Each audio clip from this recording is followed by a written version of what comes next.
The information in this video, Student Medical Talk or SMT, represents the thoughts and opinions of the participants and in no way, shape, or form represents the views and opinions of Pavel Yosef Safarik University. Any health, fitness, or nutrition information isn't intended to be a substitute or replacement for any medical advice or treatment. Please always remember to consult with a physician or any other healthcare professional for your medical care.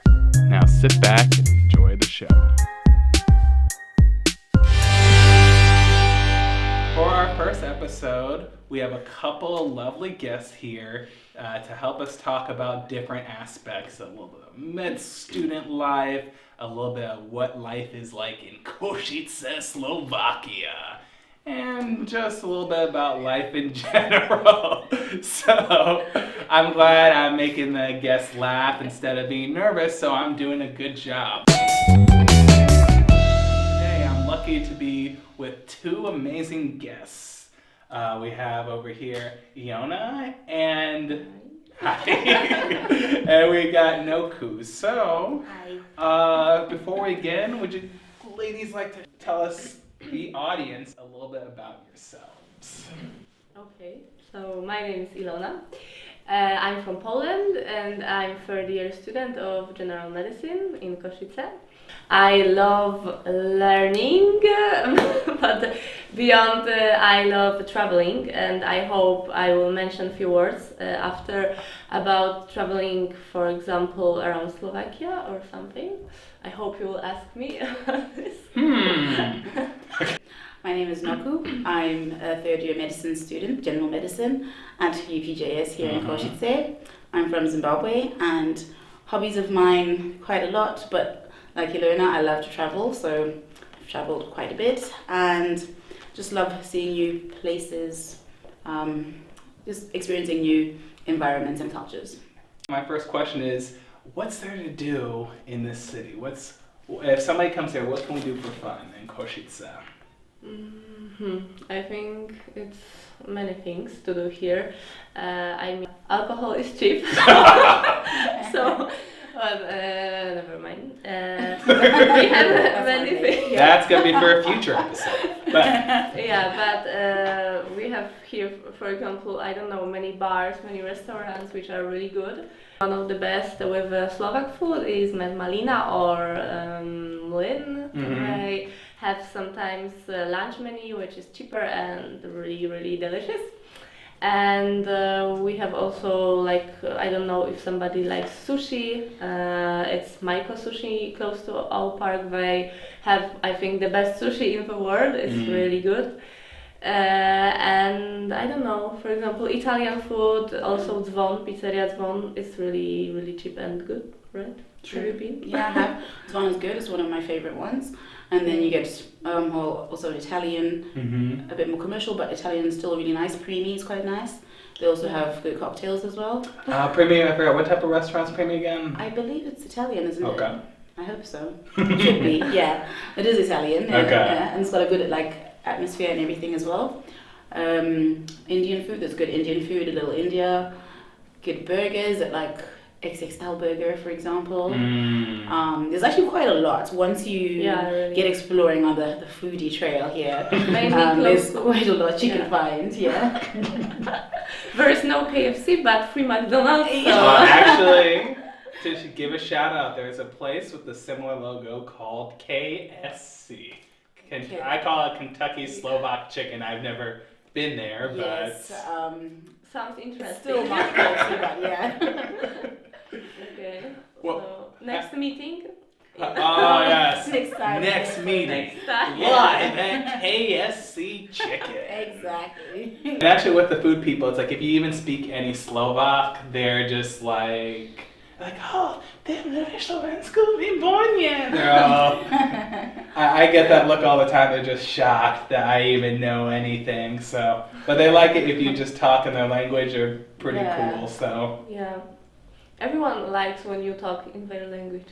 Yes. For example, when I go somewhere, I always learn a few words. For example, I don't know, this holidays I went to Greece and I learned some words like Evharisto, and I was telling all the time when I got something from the restaurant or from the bar, Evharisto, and they were like, oh, you speak Greek, and it was like so funny, but yeah, it was quite nice. So, Okay. Well, let's continue down that path of traveling. So, from Kosice, what are some good travel options, places to travel to? So firstly, I think it's better to mention that students have free tickets for the train.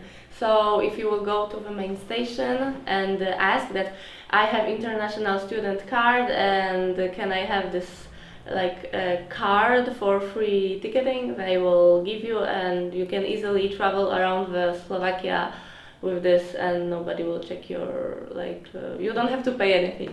Well, the huge advantage of that, for example, is I know a lot of people when they're going to a different country, people going to Czech Republic. No. Oh, well, I was saying you can't, not directly in Czech Republic, but what people do is they go from here to Bratislava for free, and then you just pay from Bratislava to Czech Republic. And you can do that for a lot of other countries also. Yeah. But unfortunately, there's a slight bias of it. Yeah. It's up to 25, or it's like 25 or 26. So it's not really? So It's if not you're, for everybody. it's not for everybody. A lot, but not all. For the young cubs, not people slightly, just a little over 25. Yeah. Not talking about anybody, Anyone, but yeah. But So- anyway, it's not very expensive. Yes. Like traveling here, I mean, trains are not expensive, so it's yeah. not a big problem. But you know, for students, it's good resolution if you have under 26 years old. You guys been to Budapest? Yeah, 'cause that's the Yeah. closest major city here. Yeah, from here 3 hours by car, and Budapest is beautiful. I think it's one of the most beautiful cities in Europe, but I don't know, it's my opinion. But talking about Slovakia, can I mention some places? Definitely. For example, I think it's worth to go to Tatralandia because it's in Liptovský Mikuláš. It's a place where there are saunas, slides, and it's like aqua park. And it's so big. I think it's one of the biggest aqua parks in Europe. And it's not very famous. Many people don't know it, but I think it's worth to mention it because it's really, really nice, and you will have fun for the whole day in Tatralandia. So, yeah, it's worth it, and it's not very expensive. And also I'd say high Tatras as well. Yeah. If you know how to ski, like skiing, it's obviously a great spot. Even if you don't know how to ski, I went there as a non-skier. Actually went for lessons. Can't say that I'm now a pro or anything like that, but even if you don't know how to ski, I didn't know how to ski and I went there and it was really good. They offer lessons, or if you're already good at it, it's a really good resort. You can get accommodation for reasonable prices. You go there by train as well, so it's either cheap or free. So I would recommend that in winter, but even hikers like to go there in summer. And then the skiing as well is hard to tell. I'll get that. It's cool because I was like, She's in an interview right now. I paid a lot of good money for her to do this interview, so this better be important.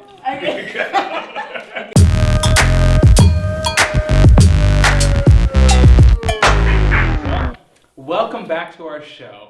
So me, in the first episode, an important life lesson I learned is to make sure our guests turn the phone to silent. ooh.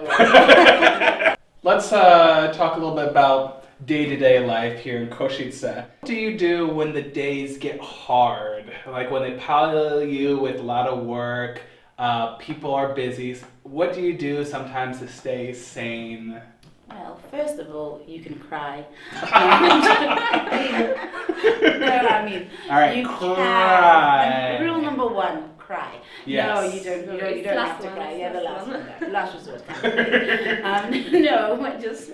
I think always making time for things you love. Obviously, we love our studies. We didn't choose to study medicine because we hated it. We love the stuff we're reading, but you need to have a little balance. So you spend all your days, you do your schedule, you study, but make sure at least once or twice a week you make time for something you like. If it's going for coffee with your friends, dinner with your friends, going dancing, you can't just go skiing one night, but doing something that you like. And I personally like to meet up with friends, just have laughs, de-stress. Also, you get to talk about, oh, this is what I'm going through, and they might be going through something similar. So you feel, oh, okay, I'm not the only person who feels this way, and then you just feel better about yourself. And even I guess like activities like taking aerobics classes, for example, there are quite a few interesting like gyms with different classes around. So even if you're not going to go every day and become a gym junkie kind of person, you can do that. But even if you're not into that, you can go just once or twice a week, and excellent for stress relief, I'd say. Okay. Totally would recommend that. Yeah. Yeah, that's true. What about you? What are some examples? I treat like rehab a gym. Like gym is perfect place for me. I love aerobic fitness and all this stuff, and there are many new places for this kind of activity. For example, we are going together to jumping. It's like jumping on trampolines, and it's mainly for women, but I saw also men. One man, so you can still go. Yeah, you can still go. Wait, what was the one man in class like? Was he cool or was he? Yeah, he seems to be having fun. Like I can bet.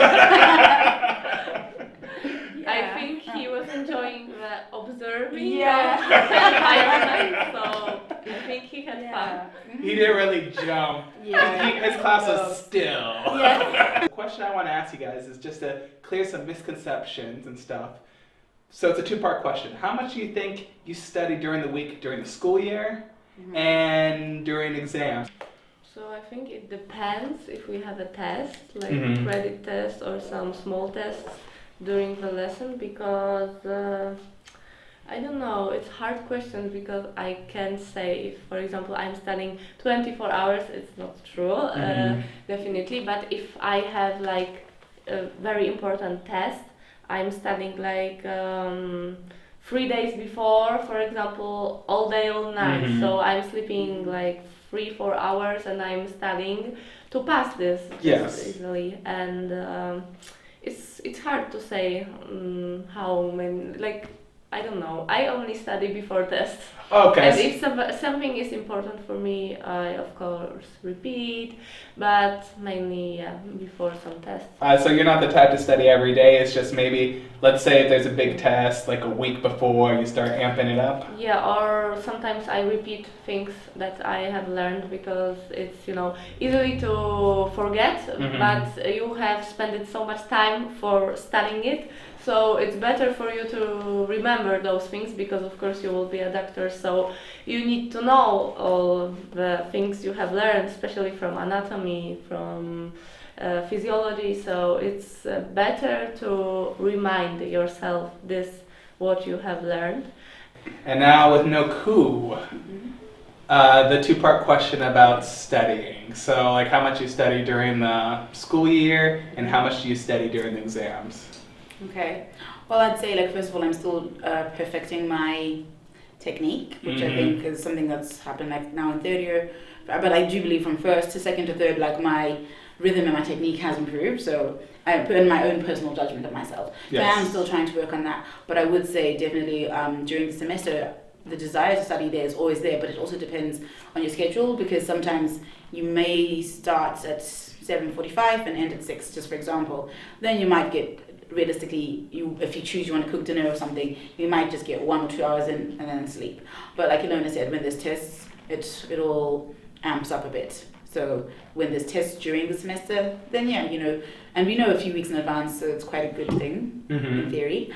So that's when during exams, I'm pretty much like Ilona, like just focus on this one thing. Like you have this is the target, it's this. This is the target, it's this, and that I think is.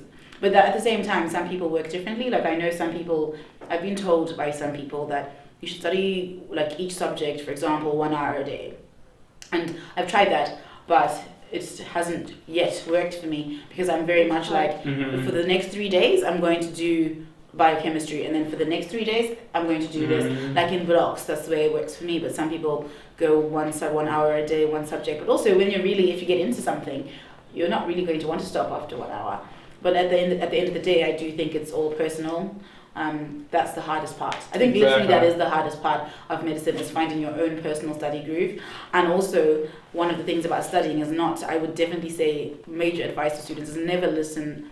Don't take what people say with a pinch of salt. Yes. Because you'll always be that person who says, I did not study a thing. Nothing, guys. We're going in there with zero knowledge together. We're all going to fail this. And that person just constantly passing. But the truth is, they studied. Yeah. I'm pretty sure they studied. Yeah. So there's always people who lie about that. And part of it is to get ahead. Because, I mean, if I can spend all day with you guys and pretend that we're not going to study together, and then like make sure you guys go home, say good night, and I stay up all night studying, then I feel better about myself when I compare myself to you tomorrow at the test. So it's just, what I'm trying to say is that take it with a pinch of salt. Some people say they study 24/7. They maybe don't, probably don't.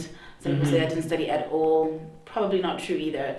But like each person has their own individual like groove, and that is literally the trickiest part. But once you get it, you get it. Because you guys are saying about studying, like.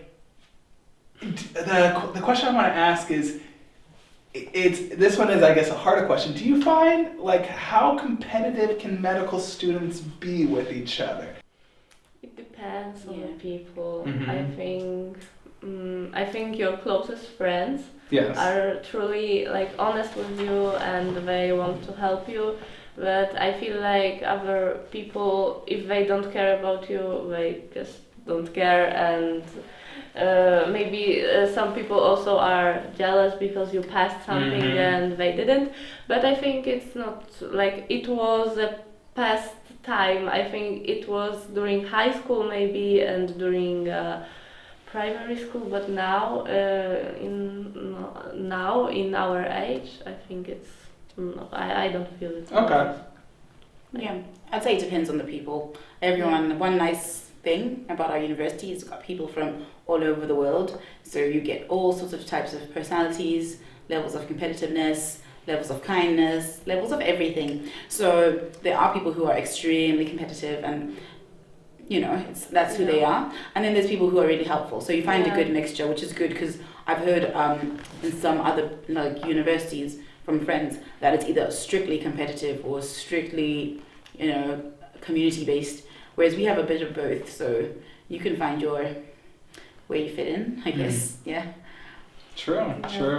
And I wanted to mention also study resources, because if we are talking about studying, in my opinion, the best, I don't know why people are sometimes taking too much studying. I mean, they are reading whole books and they are wondering why I didn't pass the exam. If you are reading the whole book, not everything is so much important that you will have it on test. And I think to test, not to yourself, but to test, people on our university should learn from the presentation, because main things are mentioned there, and this is like a smaller amount of words and of information, and if the teachers are creating the presentations, I think it's because of that they will give this part on the test. So for the people that are on the first year, I think you should learn from the presentation. And to piggyback off of that, I think one of the biggest things, because a lot of times they say, after class, go read your books. Like, to me, the biggest change I made in medical school was how I viewed your textbooks. Is a textbook, they really should call that a reference book. Yeah. Where you learn the material. Like, to me, a textbook should be like, and of course we can, as we said, audience, you can take this with a grain of salt. Of course, it's your choice. Yeah. But to me, a textbook is a reference book. It's like when, personally for me, how I study is off the I basically do more or less a mix of PowerPoints, videos, and then if I feel comfortable with all that, then I can go to the textbook to get the extra detail. Yeah. That's my humble opinion. You guys agree, disagree? I agree, definitely. Most of them are like this thick, so I don't know how you're going to, if you've got like 8 subjects and like this, I just think you're wiser to start with the presentations. and then build off it. But then there are some really nice, concise little books that you can get through quickly. But generally, I agree with you. Reference book. Yeah. Yeah, and also the easy way to find some information or to learn, for example, to embryology from the histology or physiology, or I think all the subjects are YouTube videos of the teachers because they are very educative and they are like explaining things easily and you can understand it more. Like when you are reading in a book, it's more like, what is it about? And when the person that you are listening to is explaining you this, it's I think it's more easier to learn.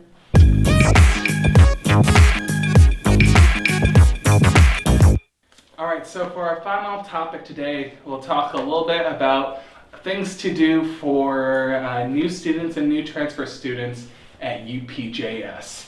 So, along those lines, by the time this comes out, it'll be middle of the semester more or less. So, what are some things for new students and transfers to do to get through UPJS? If you're in first year or you're transferring for the first year, then I would always say get to know some people who are in the higher years, even just 1 year above you, 2 years above you, anything. Just because it's great to have your peer group and to make friends with people in your age group and you guys can help each other with things, but there are just certain levels of advice that only come from people who've done what you've done before. So even just in terms of study tips, because if me and her are taking the same class for the first time, we'll be figuring out how do you think we should do it. But then you could ask someone who's done it and they can give you advice, like strong advice, study tips that will like stop you from going the wrong direction. Like you could just be the blind leading the blind if your only friends are in your year. Whereas if you have friends in higher years, then you'll get a lot more information and it just makes it easier, more bearable. I enjoyed it as well because if I was having like a down day or something with something that was going on in my current year, someone says, don't worry, when you get to this year, things are like this. And it gives you like a bit of hope and motivation and also knowing that, you can actually get through it. So that's my biggest tip, I think, for new people. I always say if you get something, make a copy of it because that could potentially save you in the future. People here are not speaking English, like in the shops, restaurants, so learn just basic words and just, thank you, please this, bill, and all the basic stuff because it's really important. Because if somebody doesn't speak English and you are from I don't know, Spain, Portugal, they won't understand you and I don't know how you will get into each other. And do not go by bus without ticket because I was going like many times and finally somebody got me and I had to pay, I don't know, it was like €50. Yeah, so, I thought it's 60. In my case, I had the ticket, but I forgot to stamp it in the summer. I had a bunch of groceries. I sat down and they came before I could stamp it. It was 60. Yeah, so yeah, always buy ticket. And I guess also with your course as well, make sure you read the requirements because I know we rely on information from each other a lot. So sometimes I won't even read my course syllabus and I'll just say, Ilona, what's the attendance for this subject? Ilona, when is our test? And it's natural to get help from your friends.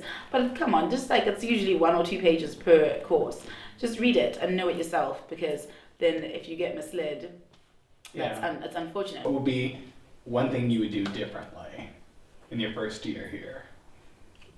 I would move to the closest flat. I mean, the living close to university is much more easier because when you are living next to Hlavna, you have some difficulties for example, in the morning to get to the bus and then get to the university. And during the third year, you will have also hospital, and you will I think it was my mistake that I was living far away from university because I didn't have a car and it was a problem for me. But I don't know, it was my opinion. Okay. I would say it's getting out into the city and experiencing the culture more because depending on where you're coming from, you can experience culture shock and sometimes you just in a way retreat, but you don't explore. So I would explore more and just get out and say, okay, what what's happening around here, because like we discussed, there's things that go on all the time, but if you don't make that like effort to get out and see what's going on around, you won't get to experience the city or just the whole university Kosice experience in the same way. I would definitely like to thank our guests, Ilona and Noku. Thank you guys for participating, and you guys for watching the show. If you have any suggestions or you'd like to make any comments, please check out our Facebook or YouTube page. We'll definitely be checking it out for any good constructive criticism and any ideas and topics for future shows. So please check us out on the social media, and please continue to support. So thank you guys, and thank you for watching SMT. Bye now.